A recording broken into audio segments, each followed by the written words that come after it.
Irmãos queridos, vamos abrir a palavra de Deus no livro de Atos dos Apóstolos, capítulo 7. Atos 7, versos 8 a 16. Atos 7, 8 a 16.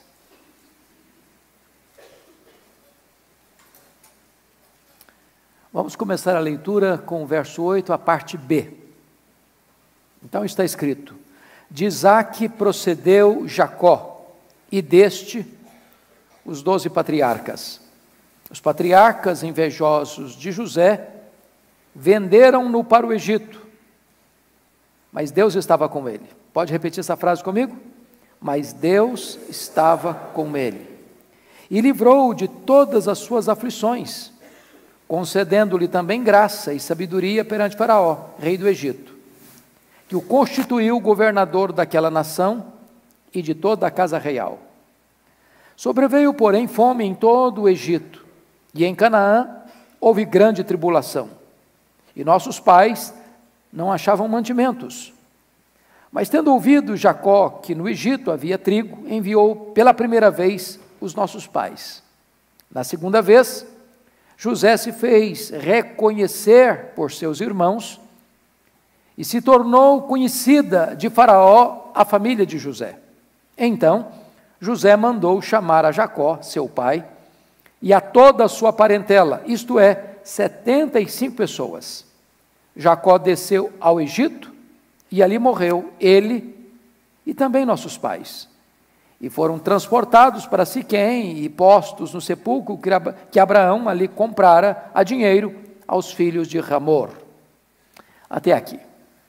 Eu gostaria então de conversar um pouco com vocês sobre o tema a vitoriosa providência de Deus na vida de um homem.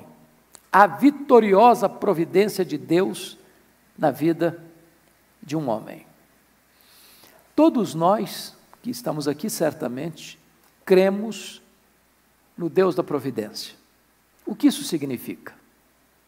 Significa que mesmo que você não saiba, mesmo que você não veja, mesmo que você não sinta, mesmo que você agora não esteja experimentando, Deus está rigorosamente no controle da sua vida.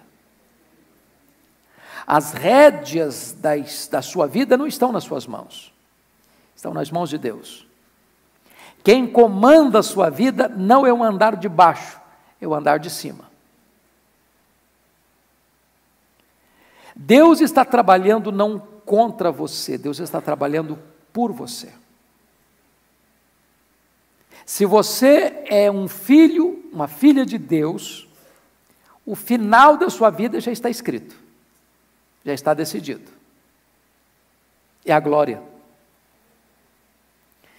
Agora, o percurso do começo da caminhada ao final da caminhada pode ter muitos vales, muitos desertos, muitas dores, muitas lágrimas, muitas lutas. Situações muito adversas poderão bater à sua porta. E se você não tiver uma compreensão de que Deus está no controle, de que Ele tem tudo nas mãos e de que Ele não perdeu o tirocínio da sua vida, o controle da sua vida, você corre o risco de ficar com muito medo, de desesperar-se da própria vida. Então hoje eu gostaria de trazer à sua memória esclarecida esse fato de que na vida de José, de forma tão eloquente, nós podemos ver essa verdade gloriosa da vitoriosa providência de Deus na vida de um homem. E José foi um indivíduo magnífico, foi fiel na adversidade e foi fiel também na prosperidade. Foi fiel ao seu pai, ele foi fiel ao seu patrão, ele foi fiel ao faraó do Egito, ele foi fiel sobretudo a Deus. Por isso, José talvez seja o mais eloquente tipo de Cristo em toda a Bíblia. Há 7 elementos que nos levam a essa conclusão. Primeiro, amado do Pai, odiado pelos irmãos. Segundo, vendido por 30 moedas de prata. Terceiro, desceu ao Egito em tempos de prova. Quarto, perseguido injustamente. Quinto, abandonado pelo amigo. Sexto, exaltado depois da aflição. Sétimo, chamado de Salvador do mundo. Nenhum outro personagem na Bíblia tem tantos vínculos e elos de ligação tipológicos do que José do Egito. Então, eu gostaria que nós olhássemos aqui algumas verdades nesse texto. Primeira verdade, versículo 9. Os patriarcas, e os patriarcas aqui está falando dos 12 filhos de Jacó, os patriarcas, invejosos de José, venderam-no para o Egito, mas Deus estava com ele. Então, o primeiro ponto é esse: a presença de Deus conosco. A presença de Deus conosco. Deus não nos livra dos problemas, mas está conosco nos problemas. Preste atenção nisso. Os patriarcas invejosos de José venderam-no para o Egito. Ele está sendo alvo de inveja, ele está sendo alvo de ódio, ele está sendo vendido como mercadoria. A providência é carrancuda. Mas no meio dessa circunstância toda adversa, está escrito: mas Deus estava com ele. Então, eu queria que nós recordássemos um pouco como é que foi essa experiência. Em primeiro lugar, José enfrenta a dor do desprezo de seus irmãos. Porque a sua família era disfuncional, convenhamos. Toda família poligâmica é disfuncional, não é verdade? Jacó tinha 4 mulheres, tinha filho de todas as 4. E aí, é uma mistureba muito grande, não é não? Se não bastasse isso, das 4, Jacó tinha uma que era a do coração. Essa que era do coração teve 2 filhos, José e Benjamim. Quando Benjamim morreu, a mãe morreu junto com o menino. Aliás, quando o menino Benjamim nasceu, a mãe morreu no parto. Então, José era o filho predileto dele. E Jacó, que vai se casar com 71 anos de idade, e quando volta para sua terra, quando José nasceu, tinha 91 anos de idade, também já não está assim muito bom da cabeça para criar esses meninos direito. E ele tem um erro de criação, porque diz a Bíblia que ele amava mais a José do que os outros filhos. Isso não é certo um pai fazer. Porque se ele tem outros filhos, e tinha muitos, e se cada filho tinha uma mãe diferente, de certa forma, então isso gerou nos meninos uma inveja, um ódio de José. Mas o Jacó pontuou isso, dando um presente para José, que era um ícone, que era um emblema, era o ponto de tensão, que era uma túnica colorida. E diz a Bíblia que, se não bastasse esse fato, José tem um sonho e resolve contá-lo. José sonhou que tinha os feixes, cada feixe representando um filho dos filhos de Jacó, e ele era um outro feixe. E todos os outros feixes vieram e se dobraram diante dele. Bom, ter sonho é uma coisa, contar sonho é outra coisa. Contar sonho para os seus concorrentes, pior ainda. Então, quando ele conta esse sonho, eles ficaram mais irritados com ele ainda. Passaram a odiá-lo mais ainda. Porque o sonho projetava todos os seus irmãos se curvando diante dele.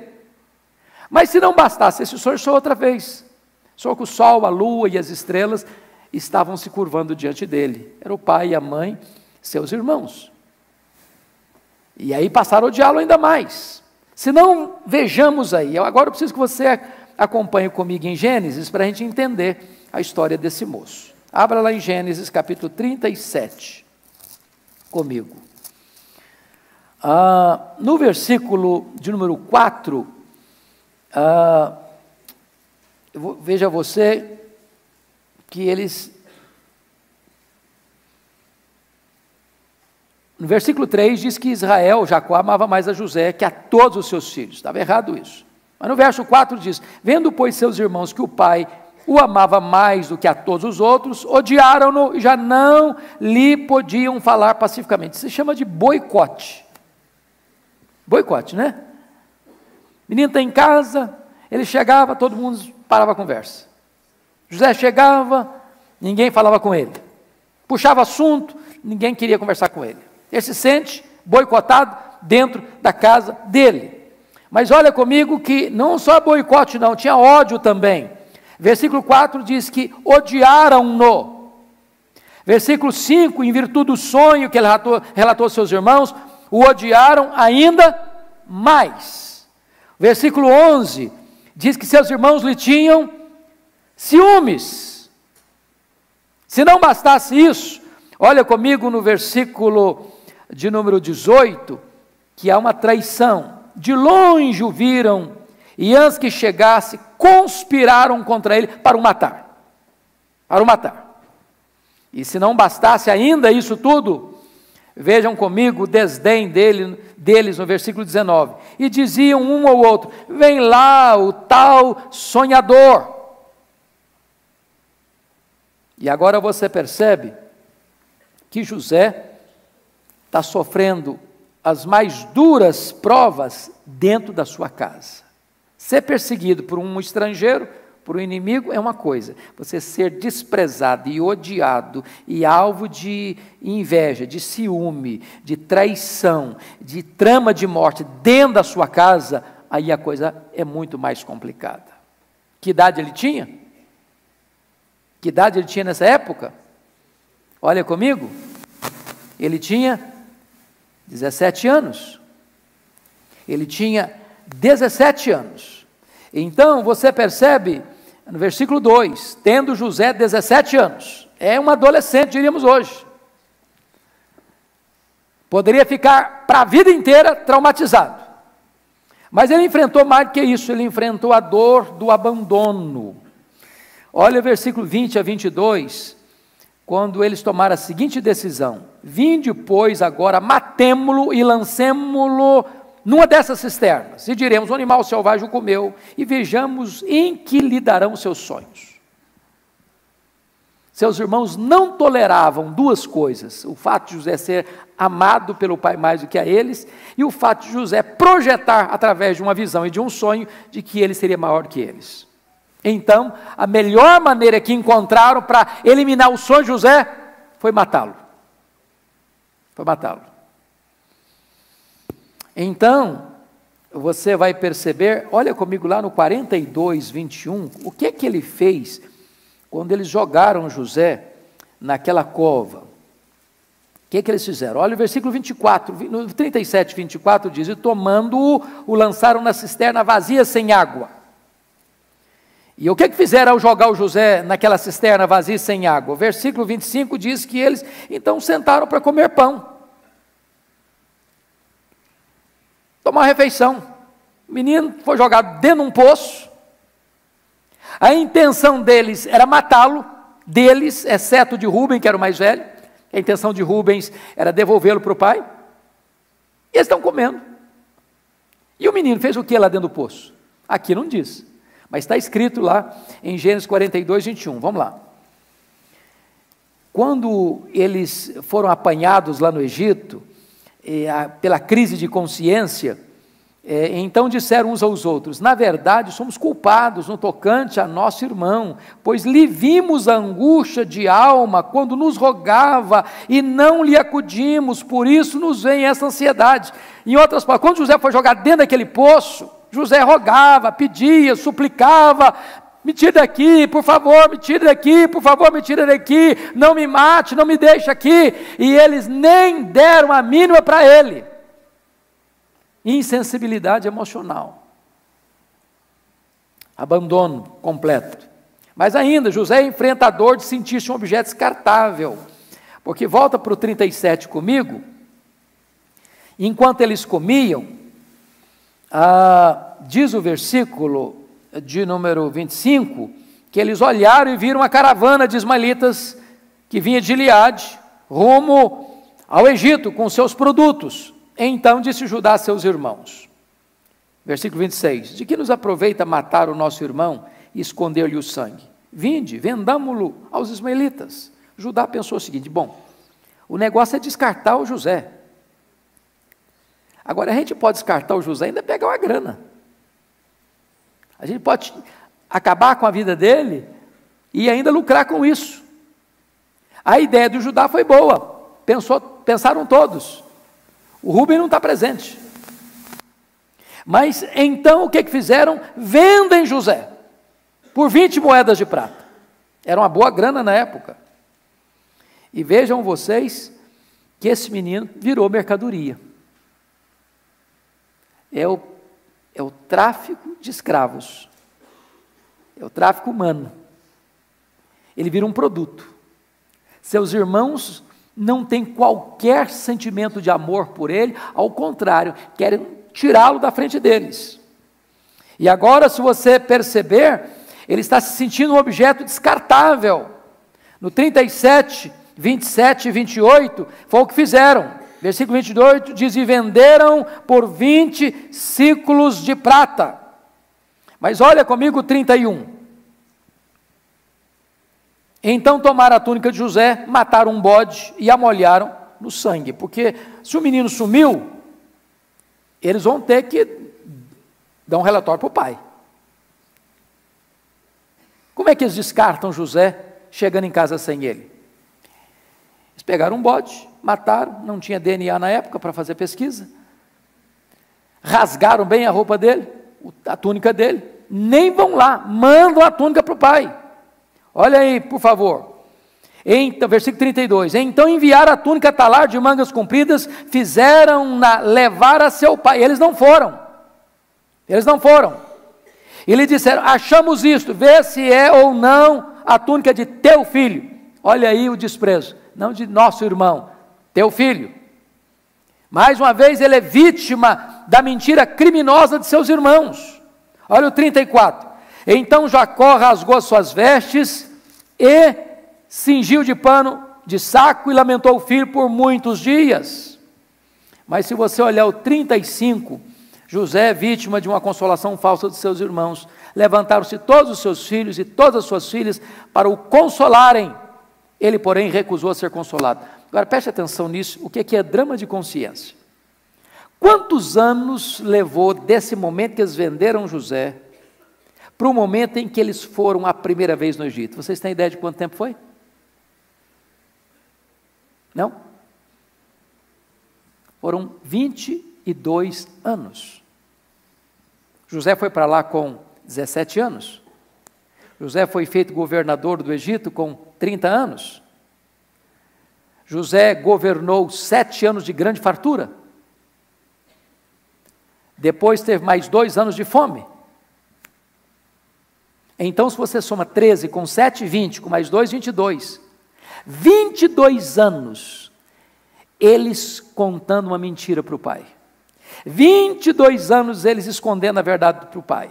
22 anos eles mantendo um falso consolo para o pai. 22 anos eles levando o pai a desistir de procurar o filho. 22 anos eles driblando a própria consciência. Mas José enfrenta a dor de viver sem identidade. Ele chega no Egito, como um menino de 17 anos, braços, corpo bom, braços fortes, bom escravo. E ele chega lá e ele é revendido. Ele chega lá sem nome, ele chega lá sem identidade, ele chega lá sem direitos, ele chega lá sem raízes, ele chega lá como um produto colocado numa vitrine, mão de obra, máquina de serviço, mercadoria humana, apenas isso. Mas ele enfrenta um outro problema. O problema da sedução sexual. Olha comigo, por gentileza, que idade ele tem quando chega no Egito? 17 anos. Agora pense comigo que esse rapaz, ele é seduzido pela sua patroa. Não devia ser uma mulher feia, não é verdade? Convenhamos. E não é que ele não reconheceu a beleza dessa mulher. Mas com 17 anos, um psicólogo diria assim, é tempo de autoafirmação. Um médico diria assim, bom, ele está na explosão dos hormônios. Um outro colega de 17 anos diria o seguinte, bom, ele precisa provar que é homem. Ele poderia dizer assim, bom, o apelo foi irresistível. E não obstante essas circunstâncias, ele ficou firme. Agora, olha comigo capítulo 39, versículo 6, que é uma informação curiosa aí. Parte final diz, José era formoso de porte e de aparência. O menino era capa de revista. Então a mulher também, ela olhou para o menino assim, adolescente, 17 anos, corpo de homem, porte de homem, bonitão, capa de revista, e ela botou os olhos nele, não no dia que ele chegou como escravo, preste bem atenção nisso. Quando ela botou os olhos nele, ele já era considerado pelo seu patrão o líder da sua casa, chefe da sua casa, Deus abençoando, o cara botava a mão, tudo dava certo, aí o Potifar disse, olha, você é tão bom na administração, que eu vou confiar tudo a você, eu só quero saber da comida que vem para a minha mesa, não quero mais nada, você toma conta de tudo. E o menino botava a mão e Deus abençoava, botava a mão e Deus abençoava. Quando essa mulher viu duas coisas nesse camarada, ele é bonito, e ele é inteligente, ele é bonito, e ele é articulado, ele é bonito, e o camarada tem liderança, ela botou os olhos nele. Então note isso. Terceiro lugar, capítulo 39, versículo 1, ele foi levado para o Egito, estava longe da família. Se fosse hoje eu podia racionalizar assim, olha, mas ninguém me conhece aqui, eu posso fazer acontecer, eu sou um anônimo aqui. Não vai acontecer nada, não vou nem produzir escândalo. Longe da família, adolescente, bonito, longe da família. Quarto, ele era escravo, ele foi vendido, comprou dos ismaelitas, versículo 1. Ou seja, ele não é dono da vontade dele, ele não é dono da liberdade dele. Ele podia dizer, mas foi minha patroa, e minha patroa manda em mim. Eu não tinha outra opção. Quinto lugar, ele foi tentado diariamente. Olha comigo o versículo 7. Aconteceu depois dessas coisas que José já era o líder da casa, e Deus estava abençoando a casa do homem por causa dele, aconteceu depois dessas coisas, que a mulher de seu senhor pôs os olhos em José e lhe disse, deita-te comigo. A mulher já vai direto no ponto, ela não fica só com flerte, não, ela vai direto ao ponto, vamos para a cama. E notem vocês, no verso 10, que aqui que entra o aspecto, falando ela a José quantas vezes? Todos os dias, e não lhe dando ouvidos. Uma coisa é a pessoa ser tentada de relance, a outra coisa é a pessoa ser tentada, e a tentação vem, e a tentação repete, e ela repete de novo, e vem no outro dia, e outro dia também, e ela vai crescendo, vai se avolumando. Lembra do Sansão? Quando ele foi se envolvendo com Dalila, e a Dalila foi entrando no jogo dele, ele foi abrindo o coração pouco a pouco, e daqui a pouco diz a Bíblia que deu-lhe uma impaciência de matar, e ele não aguentou mais e abriu tudo para ela. Esse é o caso aqui, deita-te comigo, deita-te comigo, deita-te comigo, deita-te comigo, deita-te comigo, deita-te comigo, e dia após dia, semana após semana, mês após mês. E diz o versículo de número 10, que não lhe dando ele ouvidos para se deitar com ela e estar com ela. Aí você percebe uma coisa, ela é patroa, mas quando José percebeu que tinha um risco por trás, tinha uma intenção por trás, nem perto dela ele ficava mais. Isso é um alerta para nós, irmãos.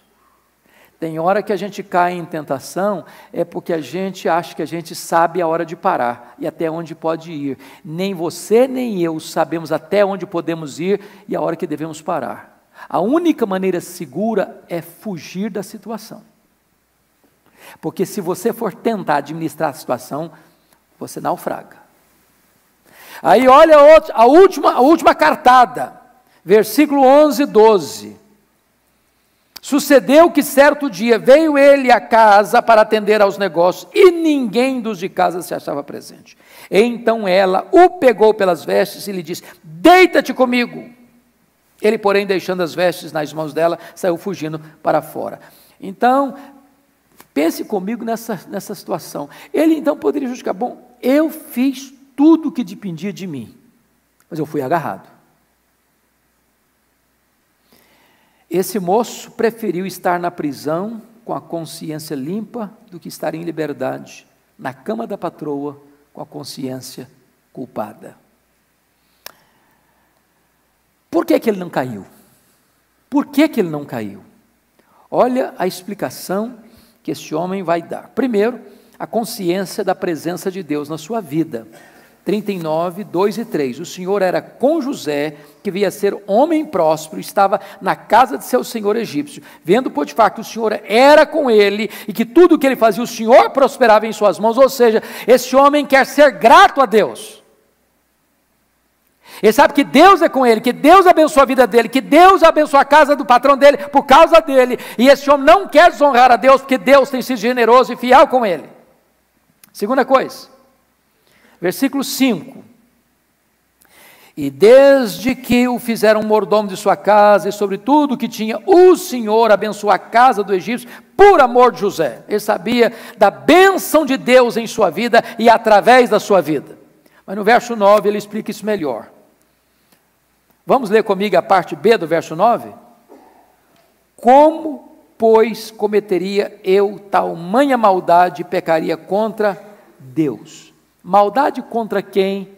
Pecar contra quem? Maldade contra o marido da mulher, pecar contra Deus. Por isso ele resiste. Mas esse homem enfrenta um outro problema. Ele suporta a dor da demora de Deus. Irmãos, às vezes quando ele está passando uma prova, assim, eu estou passando por uma grande prova, aí você pergunta: mas quanto tempo? Ah, uma semana. Uma semana de prova. Quanto tempo? Um mês terrível na minha vida, um mês. Sabe quanto tempo foi a prova do José?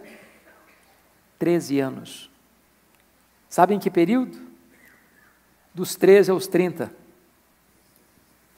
Dos 13 aos 30, dos 17 aos 30 anos. Você está passando por uma prova assim?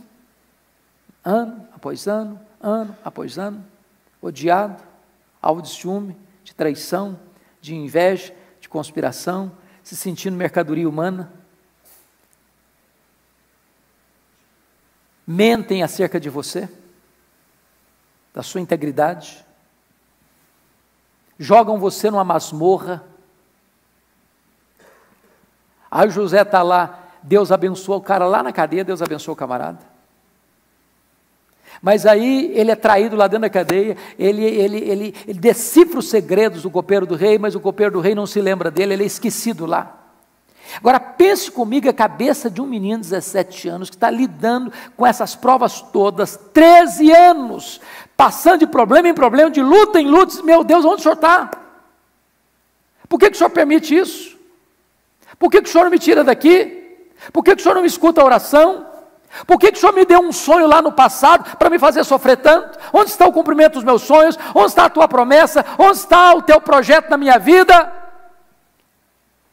Deixa eu dizer para você, às vezes a providência é carrancuda mesmo. Mas em tudo isso, o que é que diz lá em Atos? Mas o Senhor era com José. Mas o Senhor estava com José. Às vezes nós temos uma ideia de que quando Deus está conosco, não tem problema. Quando Deus está conosco, não tem luta. Quando Deus está conosco, não tem vale. Quando Deus está conosco, não tem justiça. Quando Deus está conosco, nada vai nos acontecer de mal. Quando Deus está conosco, nós não vamos enfrentar reveses na vida.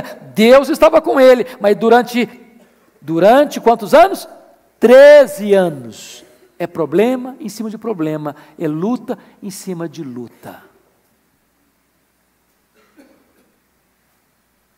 Então não reclame não. Murmure não, desanima não, não perca a confiança não, não ache que a coisa acabou não, Deus está trabalhando, e trabalhando por você e não contra você. Mas, vamos ver o segundo ponto, olha comigo, agora volta lá um pouquinho, por favor, em Atos, capítulo 7, por gentileza. E vamos olhar aí o versículo 10 agora. 7:10. Olha aí comigo, por gentileza. E livrou de todas as suas aflições, concedendo-lhe também graça e sabedoria perante Faraó, rei do Egito, que o constituiu governador daquela nação e de toda a casa real. Então, o segundo ponto é esse: a intervenção de Deus por nós. A intervenção de Deus por nós. Deus não nos livra de sermos humilhados, mas nos exalta em tempo oportuno. Louvado seja Deus. O José foi humilhado por ser fiel. Fiel à sua família, fiel ao seu patrão, fiel ao seu Deus. Agora, Deus trabalhou na vida de José dando-lhe 3 coisas. Primeiro, consolação em seus problemas. Versículo de número 9, deixa claro isso. Os irmãos o venderam, mas Deus estava com ele. Segundo, libertação de seus problemas. Versículo 10, e livrou de todas as suas aflições. O que significa livrou de todas as suas aflições, irmãos? Significa que ele não enfrentou a aflição? Que ele não passou pelo problema? Não, que ele passou pelo problema, mas não naufragou. Ele passou pelo problema, mas venceu. Ele passou pelo problema, mas não fracassou. Ele passou pelo problema, mas saiu dele. Porque às vezes a gente pensa que Deus só livra quando a gente não passa pela luta. Deus não livra você do problema, Deus livra você no problema. Depois, não só consolação em seus problemas, libertação de seus problemas, no verso 10, mas promoção depois de seus problemas, versículos 10 e 11. Aí Deus levanta o camarada num tempo de crise mundial para ser o salvador do mundo. Agora preste atenção nisso. Leia a Bíblia, leia a história e vocês verão isso. Sempre que Deus levanta alguém para uma grande obra, primeiro Deus leva o camarada para o deserto, para os vales mais escuros, para as provas mais duras, para os testes mais rigorosos, para tonificar bem as musculaturas da alma. Já perceberam isso? Deus não põe alguém numa posição de destaque sem antes prová-lo. E prová-lo fortemente. Fortemente. Então, o que Deus fez na vida dele? Deus livrou das aflições. Olha aí no versículo 10. Segundo, o que Deus fez mais? Concedeu graça e sabedoria perante Faraó, rei do Egito. Concedendo o Faraó constituiu o governador daquela nação de toda a casa real. E agora você vai ver que Deus galardoa a José, fazendo dele um instrumento de bênção para os outros. Para os outros. Olha comigo, por favor, que quando o pai dele vai para o Egito, mais tarde, e vai fazer uma descrição de quem é José, não tem uma descrição mais bela do que esta. Abra lá em Gênesis, por favor, 49, 22. Olha a descrição que o seu pai faz de José.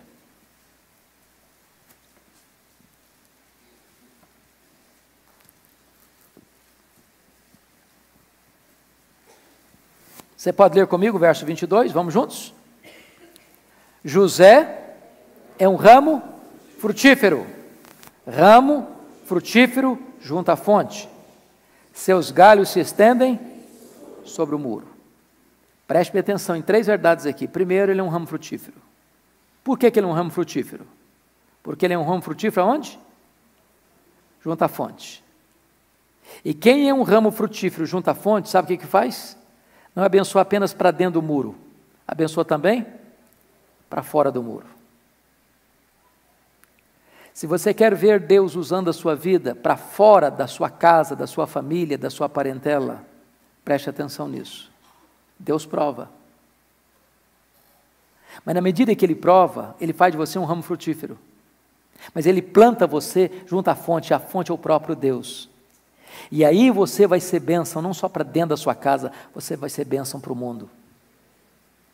Olha que coisa curiosa, Deus usou os irmãos de José para colocar José no caminho da providência.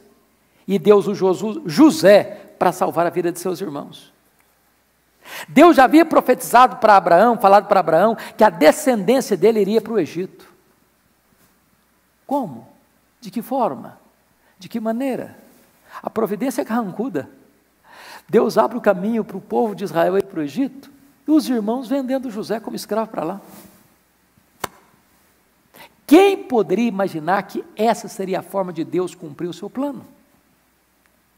Como José poderia imaginar que aquele ato tão cruel de ser desprezado, odiado pelos seus irmãos, usado como mercadoria barata para vendê-lo como uma mercadoria humana para o Egito, seria a providência carrancuda de Deus, para Deus cumprir o seu plano de levar aquela nação para o Egito, aquele povo para o Egito, e fazer dele um grande povo lá, e cumprir a promessa a Abraão. Então, vamos concluir com o último ponto, e eu serei mais breve. A graça de Deus através de nós. Versículos 11 a 16 retratam isso com clareza. O que acontece? O José interpretou o sonho do copeiro, do faraó na prisão. Agora o faraó tem um sonho, ninguém consegue interpretá-lo. O copeiro, tem um rapaz lá na prisão que o camarada é bom nisso. O faraó mandou chamar, e aí o José interpreta o sonho do faraó, que eram 2 sonhos, mas um único sonho, e esse sonho revelava para faraó que haveria 7 anos de muita fartura, de muita prosperidade, de muitas colheitas, de muita sobra de alimento que precisava ser guardado, porque viria 7 anos de muita seca, de muita fome, de muita carência, e o Egito haveria de ser então celeiro do mundo.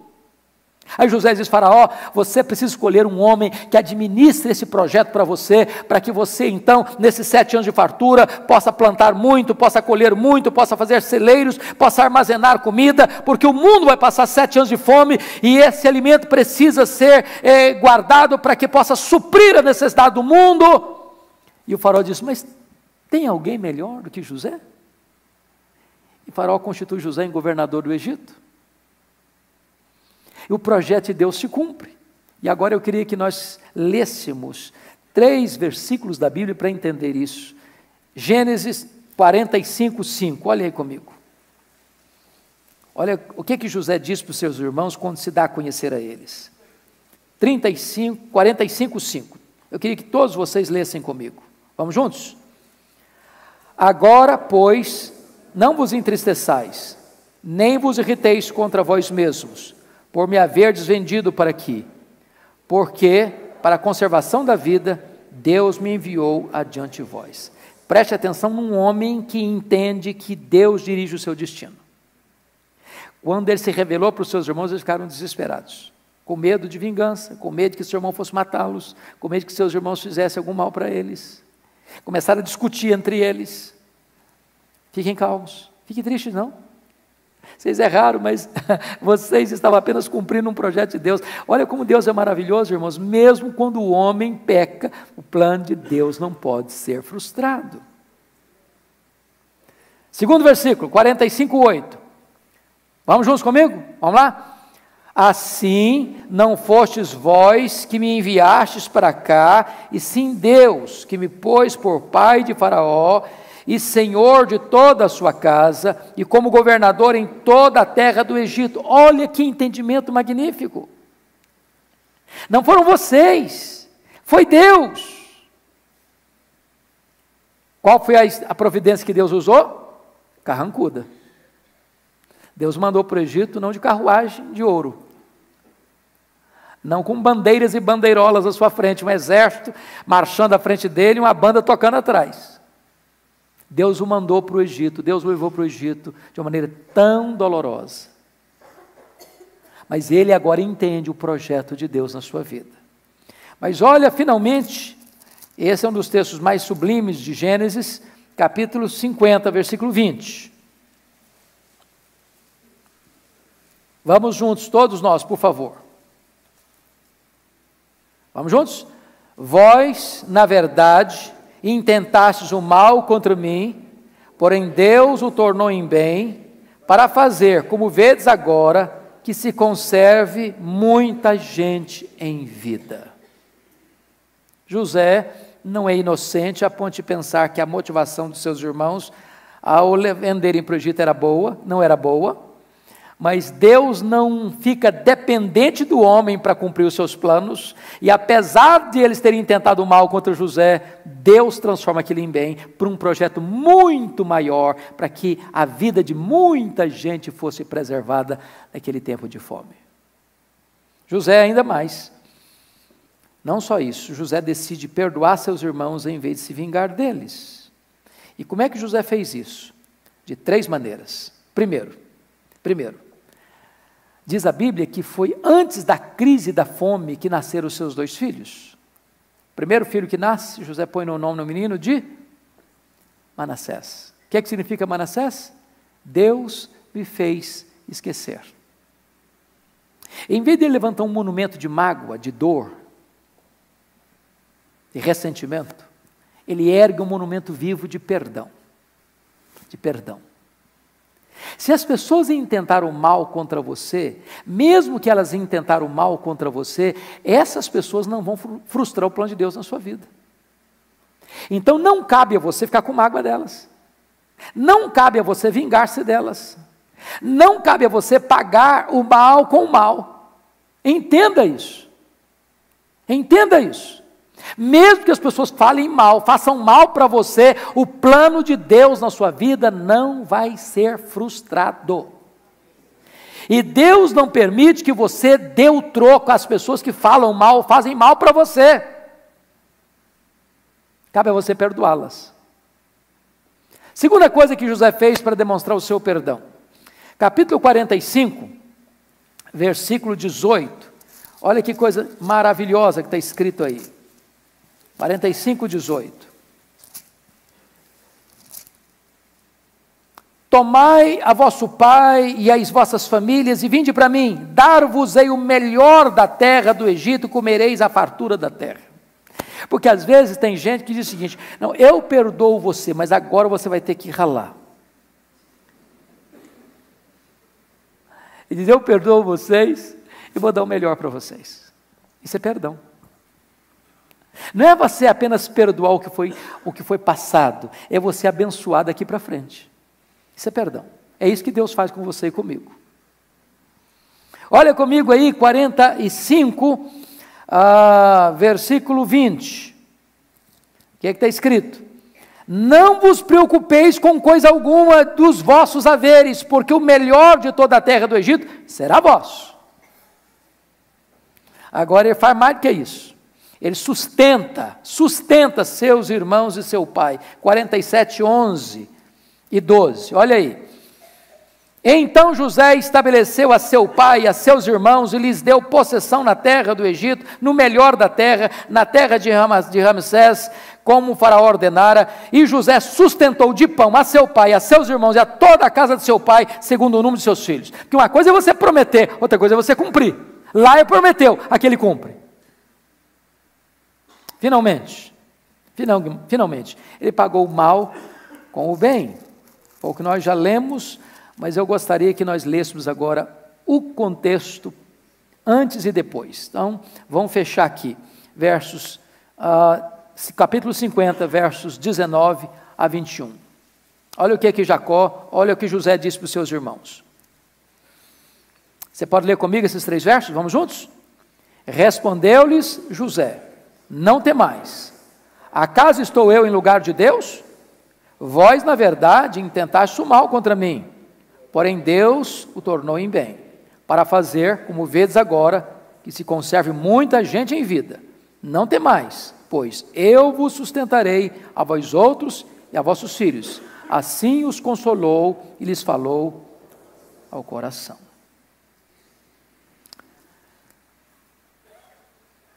Como é que você reage quando alguém fala mal de você ou faz mal para você? Você tem essa postura? Quem sabe a gente pudesse aí repaginar a nossa alma, não? Então, duas aplicações breves. Primeiro, entenda o caráter ondulatório da vida. Você está no vale hoje? Você está passando por uma masmorra hoje? Esse não é o último capítulo ainda da sua vida. Deus é poderoso para reverter isso. Deus é poderoso.